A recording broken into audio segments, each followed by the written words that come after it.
Good morning, good morning. And I suspect everyone that was at the bar at 2 o'clock is probably in bed right now.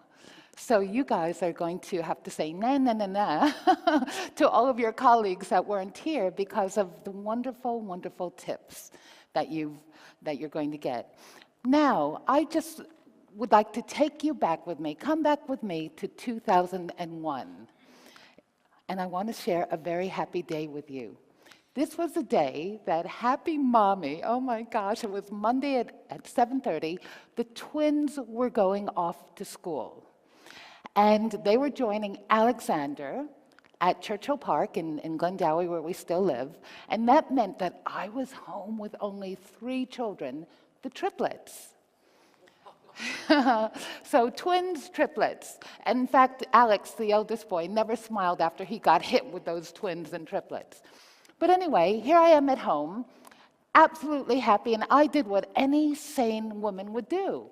I decided to start my own business. And so that's a Monday morning. Let's just fast forward a few days, and it's Thursday night, 10 o'clock, and I'm sitting in the living room, tapping on an Excel spreadsheet. Anyone ever done that? Tapping on an Excel spreadsheet? And my hubby walks in, that's Steve, he walks in and he looks over my shoulder in absolute horror and he goes, "Oh my God, Debbie, what on earth are you doing?" And I said, "Oh, honey, next day was Friday, and I wanted to start and send out my very first online newsletter." And I did, actually, one of the first ones in Australasia, and it's still going today. So I said, "Oh, honey, I want to do my newsletter," but stupid me, I had put everyone's name in one column. So I was doing a copy, paste, delete, copy, paste, delete dance, which meant I was individually separating out first names from last names. I won't ask if any of you have ever done that. Anyone? I will ask. Anyone ever do that? If not, you do have administrators that have done that. So Stephen looks at me and he goes, "Debbie, don't do that. Do text to columns." I said, "Text to columns, what's that?" And he showed me it was this lovely, lovely computer tip that saved hours. Because instead of doing it manually, one by one, it was click, click, click, split. Now that was completely wonderful and life-changing for me. It was life-changing because it showed the power of the software, all of the diamonds that were hidden behind, back then it was the folders, now it's the menus, right? Now it's the ribbon. So what if I said to you this? For all of those, you could free up 2 or 3 working weeks a year. What do you think? Oh, come on, guys. You interested? Are you interested? And, okay, so if you're in the council or if you're, just an employee or you're academic, 2 or 3 weeks is great. But for those of you who are in the consulting firms, if you could free up 20 minutes a day, it is a phenomenal boost to profits and turnover in the business because it means you have more time for billable hours. So what I have to you today is just a few diamonds. And also, by the way, just a little interjection, thank you so much for answering the survey. I had about 30 people who answered my survey. So that gave me really good information. So as you can see, most of you are in Outlook, couple on poor little Lotus people. Anyone here on Lotus today? Lotus? But I've got 8 diamonds for you, 8 diamonds, and I'll show it to you in Mac, Outlook, Gmail, and Lotus where applicable. Are you ready to roll? Okay, ready to roll. 8 tips, and you're going to say, "Oh my goodness." Okay, and pen and paper to write down ideas? Pen and paper? Going to want to. Okay, so number 1. And this is just a tiny little droplet. You're going to say, "Oh, Debbie, that's just a second or 2 of time saving." But what happens when you put a second or 2 for an email times the number of emails a day, the number of emails a week, a month, and a year? So here's an example. What happens when you get a new email in from someone and you'd like to add them into contacts? You're probably right-clicking and say Add to Contacts. Or you get an email and you want to make a task with it, or you want to make an appointment or a meeting with that person. So many people are copying and pasting and so on. But It doesn't have to be in Microsoft Office, apples to apples. It could be apples to oranges. So in other words, you can take an email and drag and drop it into your calendar, and it will turn it into an appointment. An email, drop it into your contacts, and turn it into a contact. Now, not a lot of people really spend a lot of time in their contacts, but you can do marvelous things with it. So let me show you. And because I'll do some things live, but I also have some movies, so to speak, to show you as an illustration. So number one is drag and drop. Here we go.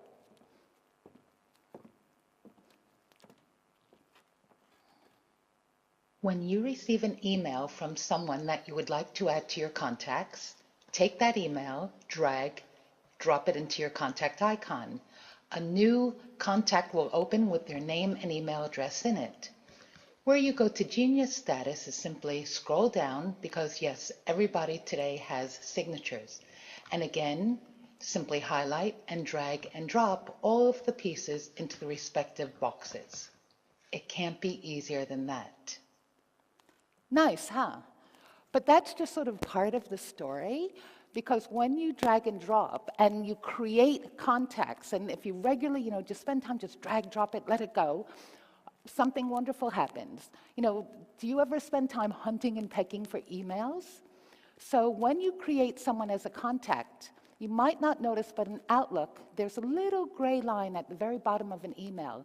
And if you shoop it up, and you have those people as the contact, it activates your people pane, and that will show you all the emails you have had from that individual, all the meetings, tasks, and things of that nature. Like that? It's really cool, so you can drag and drop. Let me actually show you something live. Oh, I know, let me just pop out of this for 1 second, and we'll go into Outlook, and now, just ignore that little screen thing. So for example, here's an email from Kirsty. So if I go down here, do you see she has all of her contact details? If I highlight those, so you don't even have to drag an entire email. I'm just going to drag the content of a bit of the email, drop it in calendar, and you see how it makes that new appointment. So you don't have to type anything out. It's just really quite lovely. And again, just drag and drop it. So that's really wonderful. Now, going back here, for those of you who are using Gmail, and I'll just blow that up so you can see it. And you can see this is just emails with my sister, and as long as you have the emails in your inbox, it goes back, look, 2010, 2011, so years. Now for those of you in Gmail, who's using Gmail in the office or also at home? Oh, gosh, there's a lot of hands. So look at this. Whoever looks at tiny little things. So if you're looking at an email in Gmail, and I'll blow it up. Do you see that tiny little drop-down arrow? For years and years, you could use Gmail and never see it. There's a tiny drop-down arrow. Now, if you click on it, one of the things it says is to recent emails from that person. If you click on that, again, in Gmail, it's going to show you all the activity you have had with that contact. So that's in Gmail. So moving on, does anyone ever feel like this? Help, emails, too many. In fact, again, from the responses, this is what you guys all said.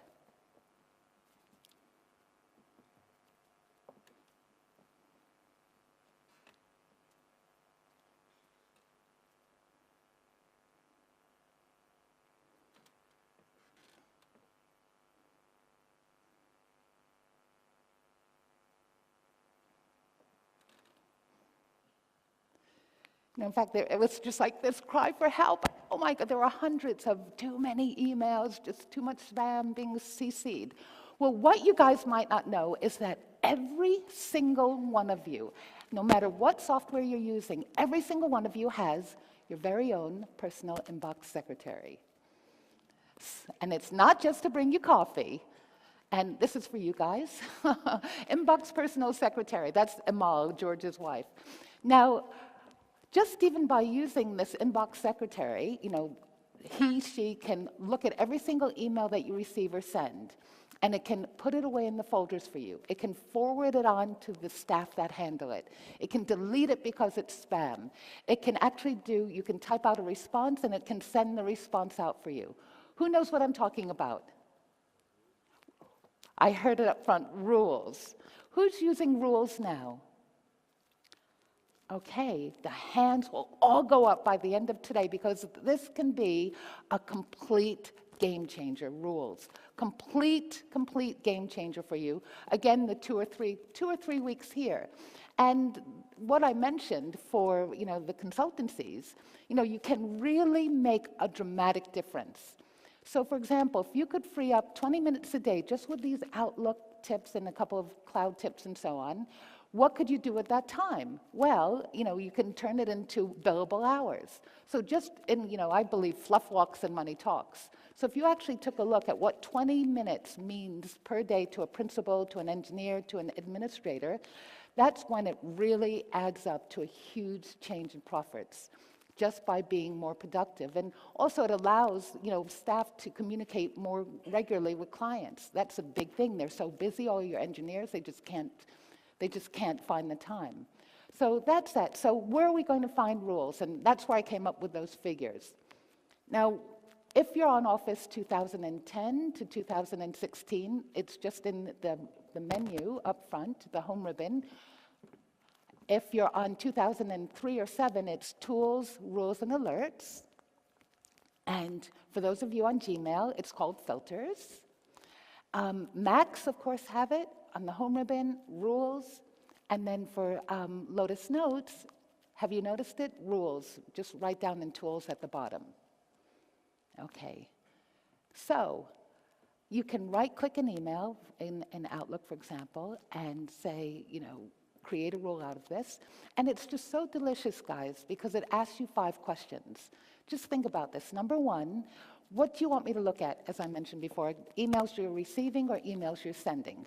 Number 2, what do you want me to do? What do you want me to look for? So do you want me to look for a word in the subject, a word in the body? Do you want me to look for an email address or a piece of an email address? Do you want me to see if it's categorized, if there's an attachment? Do you want me to see if your name is not in the to column, and so on? Question number 3 is when I see it, what do you want me to do? Forward it on, put it in a folder, delete it, answer it, so on. Then question number 4 is, are there any exceptions to the rule? And number 5, which is quite delicious for any of you that have, none of you would have 1,000 or more in your inbox, would you? No, not at all. No, Debbie, not 1,000, just 13,000. So the last thing, it says, look, when we turn this rule on, would you like to run it through your inbox? So it could start working right away on those 13,000 or 1,000 or 100. So we've got that. And how you can tell it's working is that the folder name turns bold with a blue number next to it of new and unread emails. Okay. So how do we use it? Here's an example. I mean, wouldn't this be wonderful? How many of you guys are getting hit with CCs up the tush? CC, BCC, just so many. Can you imagine if you just went back to the office, had a little powwow and said, look, let's institute a new policy. Before anybody carbon copies anyone else, just put in the subject line FYI or FYA. And FYI is going to be for your information, and FYA is for your action or urgent action. And then, people can create rules and just have all those CCs go into the CC folder, except if it says FYA. Or they can also, another thing, you can just sort your emails by subject, and then all the FYAs will come together, and that will be all the activity you have to do at that morning from the CCs and so on. So that's one thing. How about this? Have you ever had one of those? You forgot the attachment if you're on 2010 or lower? Or how about, have you ever maybe sent the email to the wrong person? Or you just maybe answered in haste? Have you ever had something like that? Another thing you can do with rules is you can actually delay the sending of rules, of emails. So for example, even though you physically hit send, what happens if you'll say delay the sending by 1 minute or 2 minutes or 3 minutes? So it will actually sit in your outbox for that length of time. So that's another little thing. How about this? Anyone get hammered with LinkedIn or, well, not Facebook probably, but do you get lots of things in from LinkedIn or in social media? So you can create rules of that way. You know, you can create rules putting newsletters in the folder, things from the association into a folder, and so on. But if you don't do any rules at all but one, here's a little brainstorm for you. How many of you guys are getting lots of, I won't call it junk mail, but it's, promotional emails. It could be lots of newsletters you're getting and updates, and you're getting things from Easy Buy perhaps, or Witchery, or just the New Zealand Herald and so on. Are you getting lots and lots of those emails? And they're not the first priority, are they? So here's a lovely idea that could be groundbreaking for you. So the first thing is, think about this. Create a rule that looks for the word unsubscribe in the body of an email. Because what's the law? That they have to have, unsubscribe. So I thought, oh, eureka, why don't I do that? So this is just sort of the look of me setting up the rule. So what happened was I created a new folder called Inbound Newsletters. And then I created a rule that was looking for the words unsubscribe, or manage your email, or manage your newsletter, and so on. You can have lots of variations. And then I said, except if it's coming from my domain address, because I send out a lot of newsletters, and also except for some of the other rules that I had. So how do you think this works, guys? Who said good? It's great. Look at this. The next morning, I got 43 emails in, and 26, boom, went straight into that inbound newsletter folder. And that means what? That you can look at it later. You don't have to look at it right now. And then you have your inbox that only had 9 emails that were the more pertinent and important ones. And then everything else was separated, 2 into LinkedIn, 2 into a survey I was doing at that time for A&P. So how's that for a rule? That's a really good rule. Who's going to try that? It's really, it will separate the, what's the saying? Wheat from the chaff? Chaff from the wheat? The solids from the waste? The solids from the liquids? How's that? Is that better? So there we go. And for those of you on Gmail, have you tried the categorized settings? This is fantastic. If your Gmail inbox doesn't look like that, all you do is go to settings, and then it says, okay, do you want, and you can separate them out. You just click social, promotions, updates, and forums. And I promise you, Gmail does not make mistakes. So all of the most important emails will be in primary, and then it will separate out. You can click on the tab for social, promotions, and so on. And the good thing is, when you set your Gmail inbox up like that, look what it does with your phone. It flows right through to your phone. So that's Gmail, the Gmail app. That's pretty cool. So I'm just going to ask you, should we have 1 minute time for reflection, or do you want me to go on? I think maybe 1 minute, if you have pen and paper, just to think to yourself, or even just snap a picture of the screen, just for ideas for creating rules when you get back to the office. Because I'm sure you're an information overload with so many presentations. So I'll just give it one minute here.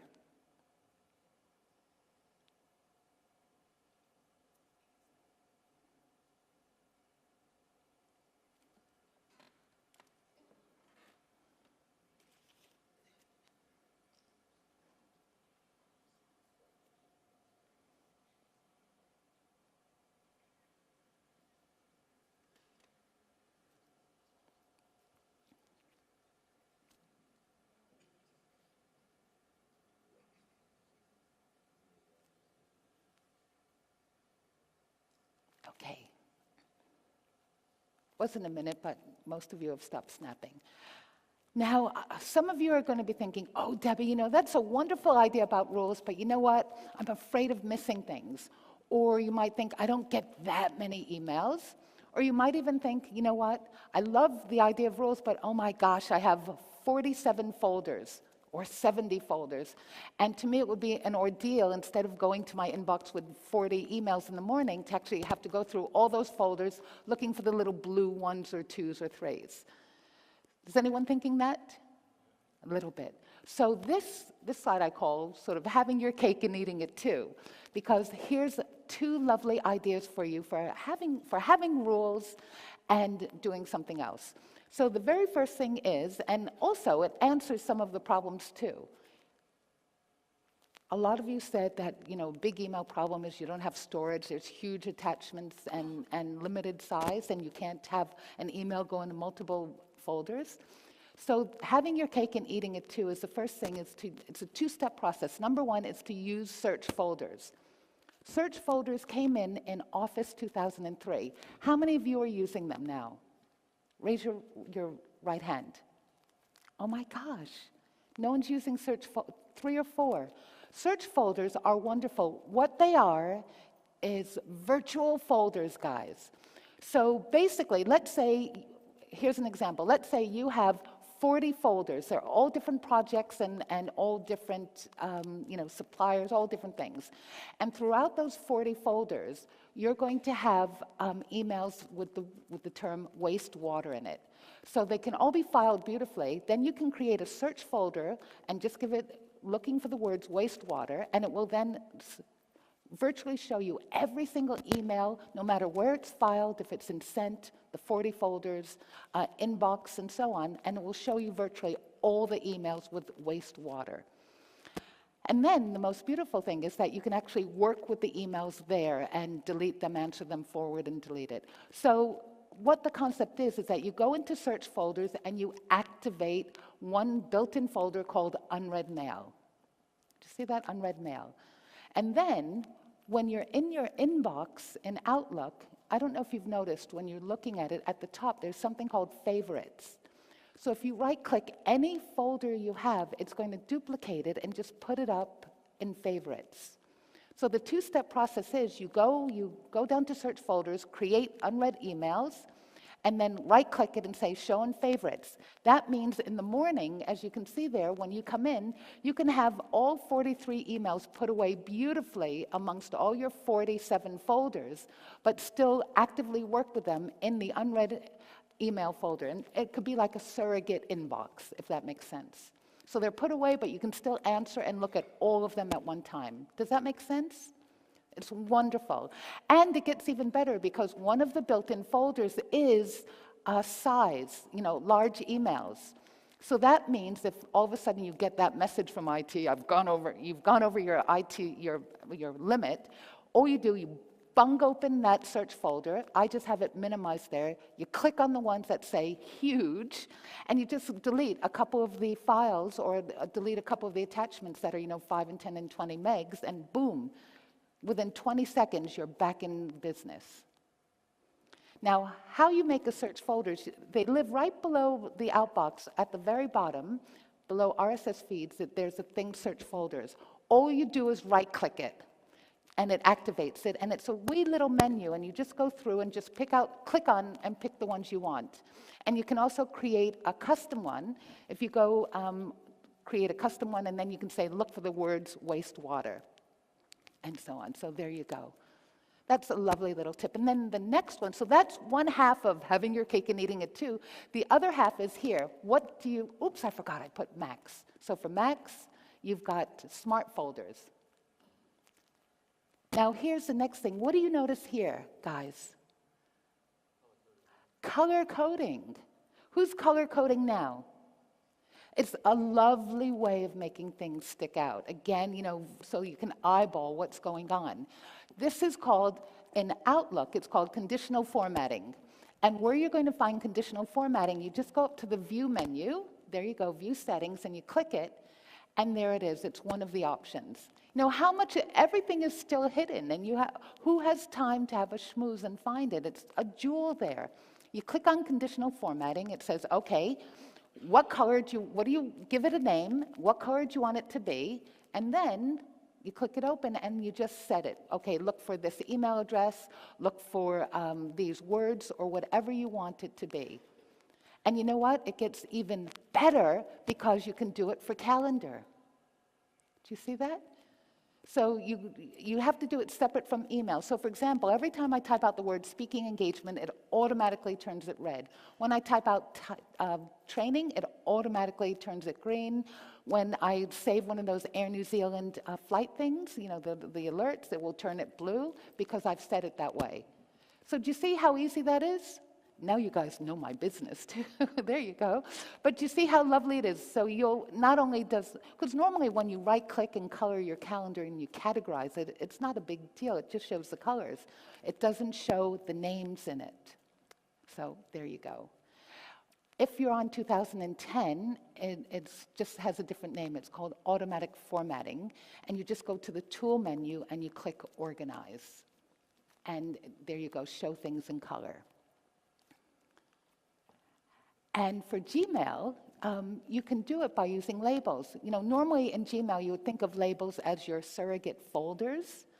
But you can create a rule, every time you see the word wastewater or backflow or anything you'd like, color it, give it this label, and then you can color the labels. So that's a good way then that you can also eyeball your Gmail inbox. Going good so far? You like the tips? Okay, I think we're only up to 3 or so, aren't we? 2 or 3. And in Lotus, you can, of course, color things. Now, moving on, here's another 2 ones that you're going to love.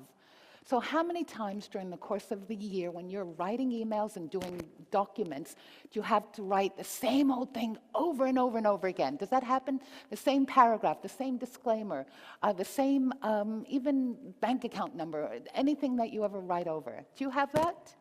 So mostly now people might be going to drafts or you're going to a sent item because you say, oh, I don't want to write that again.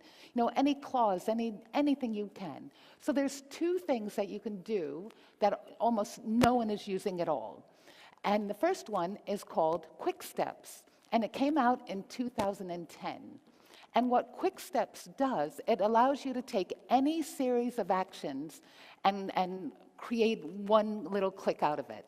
So I'll do a little movie and show you and explain it. But for example, how many times do you reply to an email and then delete the original? Or you take an email and you forward it on to somebody? So all of these things you can do and create a quick step. So here's a wee little movie.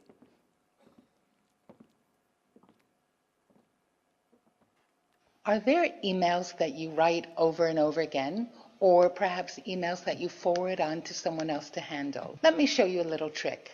This is Quick Steps. It came in with Outlook 2010 and barely anybody uses them. Every week I write an article for the New Zealand Herald. I'll click this and you see it opens up a new email already addressed to the 3 people I have to send it to. The subject line is filled out along with text that I can add on. So how do you create one? It's as simple as can be. Just go to Create New and choose an action. You'll see you have a lot of built-in alternatives already. Let's say you're going to create a new message. You would put who it's going to, of course, and that nifty little extra function is hidden here in Show Options. Click that open. This is where you can add a CC, a blind carbon copy, put your subject line in, even write out the text. It's just totally amazing. For years and years I had Outlook and never used it. Years and years started using Quick Tips. And then, who looks at the little print? The little thing like options. How many times do you really look and say options and look at the jewels that are in options? So for example, let me just go back into Outlook. So here's something. So for example, my mouse is on the quick tip and I'm going to hit forward. That's a quick step already made. So look, not only did it forward that email, it addressed it, it also changed the subject line. You can say, look, for your information, and then put in, it added, I thought you might be interested in this.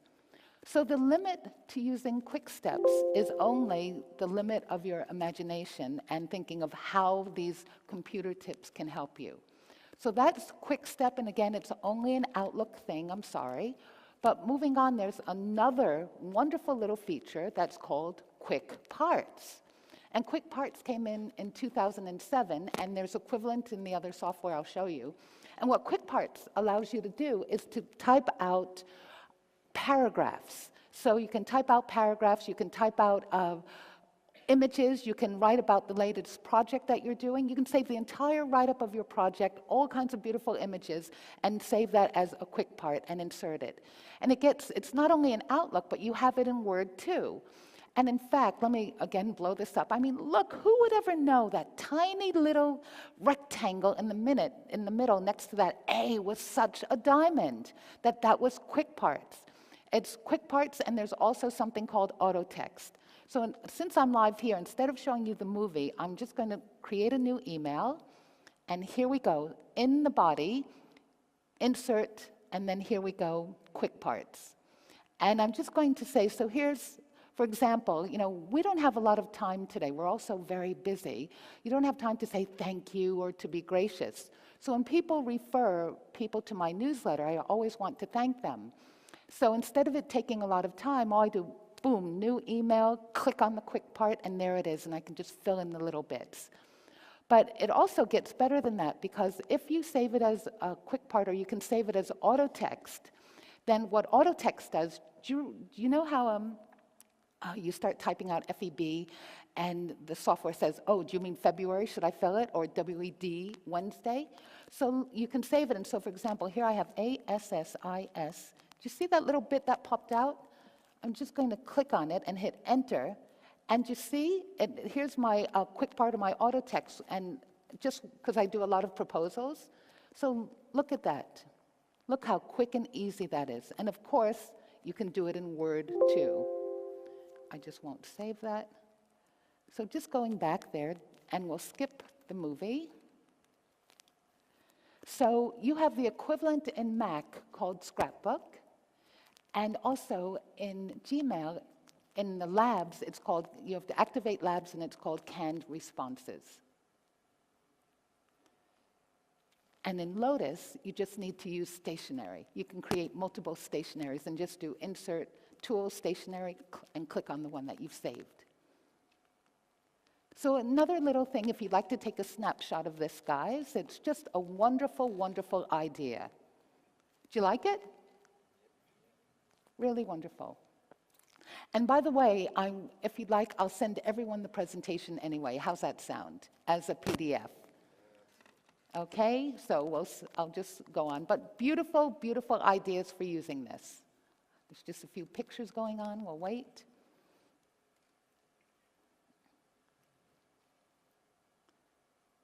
Okay. But guess what? It gets even better. It gets even better. Because how many times are you doing emails on your phone? I'm a slow typer. Normally I have fake fingernails on, and it doesn't like them. So what do? This is your phones. Most of you are on Galaxy and iPhone. Look at that, just one Windows phone person. It never caught on, did it, the Windows phone? So one BlackBerry. So most of you are going to be using, of course, the Android, the Google system, or you'll be using Siri. So how many of you are using speech recognition? Let me go back, I'll come back to it, but very few. 16 out of 100, very, very few are using it regularly. So, if you have an iPhone, you can sit in your car and drive, and you could say, Siri, read my emails to me. You could drive, or you could be walking down the street, and let's say your wife's name is Samantha. You could say, Samantha, I have an extra meeting tonight. I'll be home at 7:30. And what happens, a text message pops up. It says, Samantha, I have an extra, what did I say? I have an extra meeting tonight. I'll be home at 7:30. And then it will say, do you want to send it to Samantha Clark, if that's your last name? Or if you had two Samanthas, it's Samantha Clark or Samantha Jones. You could say, set my alarm for 6 o'clock in the next morning. How do I get to the airport from here? So you can do wonderful things. How many of you are doing that now? Very few. See, no one's raised, but I tell you, it's really wonderful. And some might say, oh, but Debbie, Siri doesn't understand me. Well, just make sure it doesn't have Siri Australian on, or a Galaxy Australian. Turn it on to your accent. It has New Zealand, UK, so on. Put the proper accent on. And I promise you it will work beautifully. Just the first few times you use it, you just have to speak slowly and clearly. And it will be great. But you know what? That's not, I love using S-Voice, but I barely give it commands, but I use it every day. How? Because what you might not notice is when you activate the voice on your phone, when you turn it on and activate it, you might not notice that when you open up and you have the keyboard open, that you have a little microphone in it. If you have a Galaxy, it might have, the settings, or it might have just a little smiley face. You just, next to the symbol, you just hold it down, and that little menu pops up, and you just select the microphone. This is why you'll love it. Click a new email, click in the body, and then hit the recorder. It was lovely meeting you at the function last night. Full stop, new paragraph. By the way, have you tried the new voice recognition? It's the best thing since sliced white bread.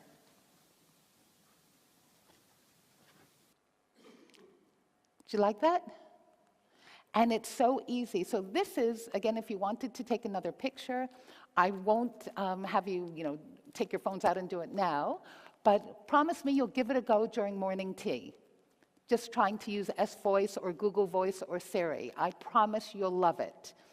So it's very simple. You just go into settings and allow voice dictation, okay? And now for the very last one, I concentrated on email because that seemed to be the big cry for help.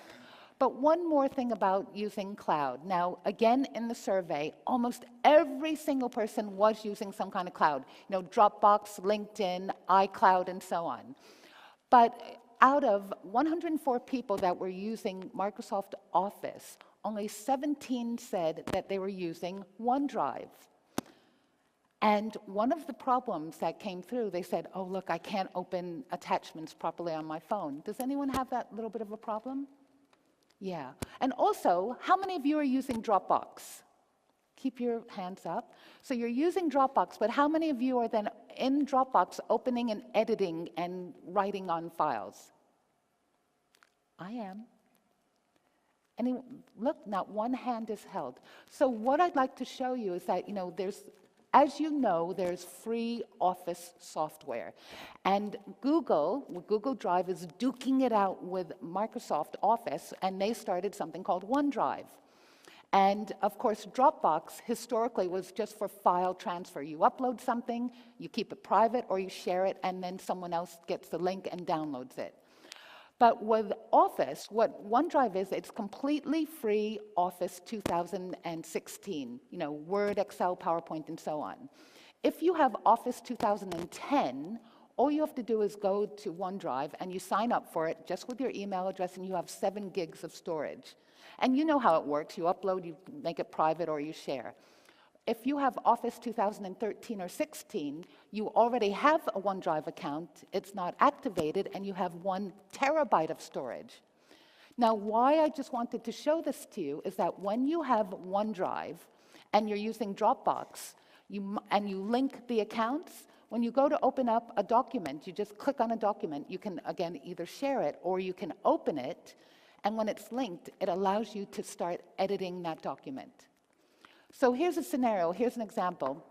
A few months ago, I was in Sydney walking down the street, and I get a phone call, and it was one of my clients who needed some information. And I said, oh, Bill, look, I don't have my computer with me, but look, give me 5 minutes, I'll call you back. And I ducked into the next, beautiful office building, and they always have beautiful sofas downstairs, sat down, and I opened up my phone. And what you might not know is that there are completely free apps. There's Word, Excel, PowerPoint, Google Documents, Google Spreadsheets, OneDrive, Dropbox, everything that you can just download for your phone. So I just went in and I clicked on Dropbox, and I scrolled through my files, clicked on the one that I wanted, and said, what do you want to open it up with? I just clicked Excel because I had the app on the phone. And I was able right then not only to get the information, but to change the document and email it. Do you see? So this gives you the ability to, when you're out of the office, of looking at your files and sharing them and working with them. And it's very easy, free apps. So there we go, guys. We've had all 8. What's your favorite? What did you like best? Give me a yell. Online storage.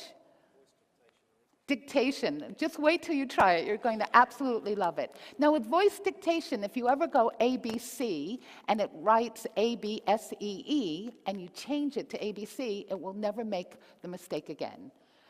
So just the final ending slide is, guys, if you want, I've got everyone's email address, so I'll send you the presentation. This also includes a full one-year follow-up. So as you're walking out, there's some my business cards there.